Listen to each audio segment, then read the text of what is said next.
بسم الله الرحمن الرحيم اعوذ باللہ من الشیطان الرجیم بسم اللہ الرحمن الرحیم اللہم صلی علی محمد وآل محمد۔ محترم ناظرین السلام علیکم ورحمۃ اللہ وبرکاتہ۔ آج ہم گفتگو کریں گے حضرت ادریس علیہ السلام کی زندگی کے اہم واقعے کو ہم بیان کریں گے، جس میں حضرت ادریس علیہ السلام نے ایک ظالم اور جابر بادشاہ کے آگے دین حق کو، پیغام حق کو کس طرح پہنچایا۔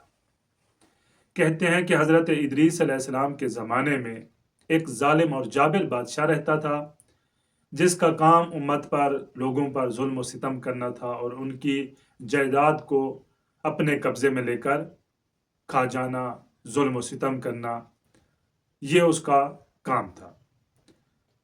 اب تاریخ نے اس کا نام جبار ذکر کیا ہے۔ تاریخ نے یہ نہیں بتایا کہ اس کا نام جو جبار تھا اس کے ظلم و ستم کی وجہ سے جبار لوگ کہتے تھے یا اس کا نام تھا۔ بہرحال وہ ظالم اور ستمگر حاکم تھا۔ ایک دن وہ گزرتا ہے ایک ایسے علاقے سے جو سرسبز و شاداب، بہت ہی خوبصورت اور ہرا بھرا علاقہ تھا۔ تو اس نے پوچھا کہ یہ زمین کس کی ہے، یہ باغات کس کے ہیں، یہ زمین کس کی ہے؟ تو کسی نے بتایا کہ یہ ایک مومن شخص ہے جو توحید پرست ہے، یہ زمین اس کی ہے، یہ باغ اس کے ہے۔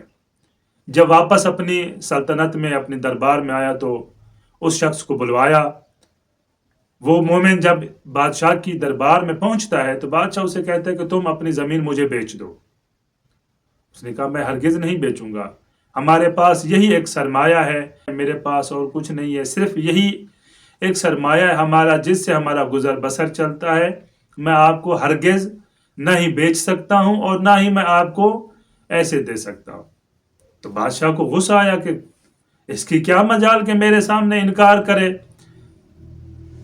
بادشاہ دربار سے غصہ ہو کے چلا گیا۔ جب گھر گیا تو اس کی بیوی نے پوچھا کہ کیا وجہ ہے کہ تم آج اتنے غمگین اور پریشان ہو، غصے میں ہو؟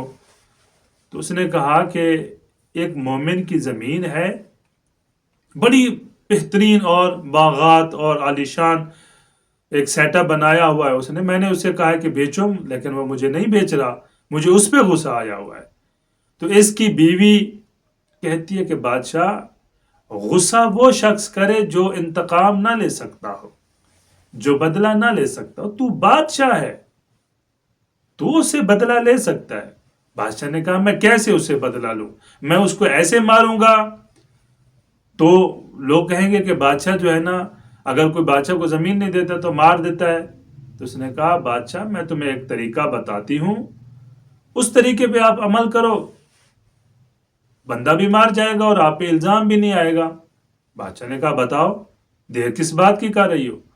تو بادشاہ کی بیوی نے کہا کہ ایسا کرو، میں کچھ اپنے بندے بھیجتی ہوں جو اس کے پاس جاتے ہیں، اس کو تمہاری خدائی کے بارے میں پوچھتے ہیں اور وہ یقیناً تمہاری خدائی کا انکار کرے گا، اور وہ 4 بندے، وہ 10 بندے آئیں گے پھر تمہاری دربار میں، اس کے خلاف گواہی دیں گے اور تیرے پاس ثبوت بن جائے گا، اور پھر تو اس کو جو ہے نا قتل کر کے اس کی زمین اور اس کے باغات اپنے قبضے میں لے لینا۔ بادشاہ نے کہا یہ زبردست طریقہ ہے، پھر اپنے بندے بھیجو۔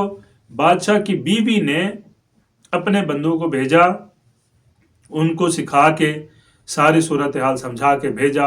وہ واپس آئے تو بادشاہ سے کہا بادشاہ یہ بندہ تو آپ کی خدائی کو نہیں مانتا، آپ کو خدا نہیں مانتا، یہ تو خدا وحدہ لا شریک کی عبادت کرتا ہے، اس کو مانتا ہے، آپ کو نہیں مانتا۔ تو بادشاہ نے کہا اس کو قتل کر دو، یہ میری خدائی کا انکار کرتا ہے، اس کو مار دو۔ لوگوں نے، بادشاہ کے حواریوں نے، بادشاہ کے سپاہیوں نے اس کو قتل کر دیا اور بادشاہ نے اس کا باغ اپنے قبضے میں لے لیا۔ تو خداوند متعال نے حضرت ادریس علیہ السلام کو وحی بھیجی، جاؤ بادشاہ کو میری طاقت اور میری قدرت سے ڈراؤ، اس کو جاؤ پیغام حق پہنچاؤ بادشاہ کے پاس۔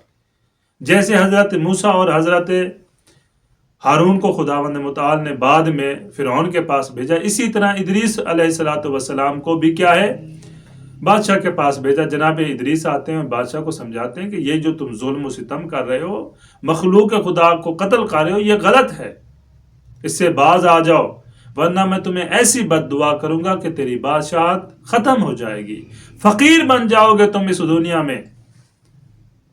اور پھر حضرت ادریس علیہ السلام نے بادشاہ کی بیوی کی طرف دیکھا اور کہا، یہ جس پہ تو ناز کرتا ہے نا، جس سے مشورے لیتا ہے، یاد رکھنا اس کے گوشت کو کتے نوچ کر کھائیں گے۔ اور حضرت ادریس علیہ السلام بد دعا دیتے واپس چلے گئے۔ حضرت ادریس علیہ السلام کے اصحاب حضرت ادریس علیہ السلام کے پہنچے، یا نبی اللہ، بادشاہ کے لوگ آپ کو تلاش کر رہے ہیں، آپ کے قتل کا منصوبہ بنایا ہوا ہے، اور یہ منصوبہ کس نے ایجاد کیا؟ یہ منصوبہ اس بادشاہ کی بیوی نے۔ کہا کہ بادشاہ تو ادریس علیہ السلام سے کیوں ڈرتا ہے؟